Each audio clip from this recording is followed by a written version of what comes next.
Save fax numbers that are frequently used by creating a speed dial or a group dial entry in the phone book.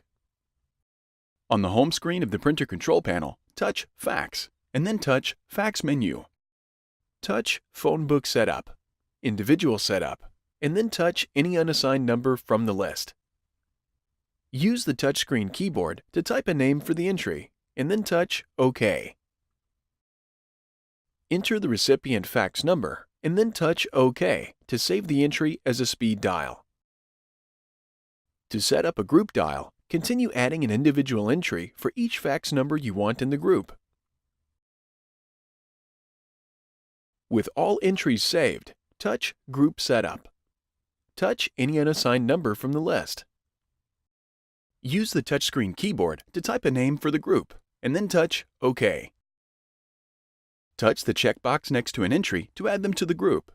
Touch Done Selecting to save the entries as a group dial.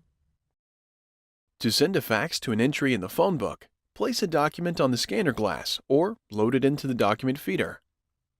From the home screen of the printer control panel, touch Fax.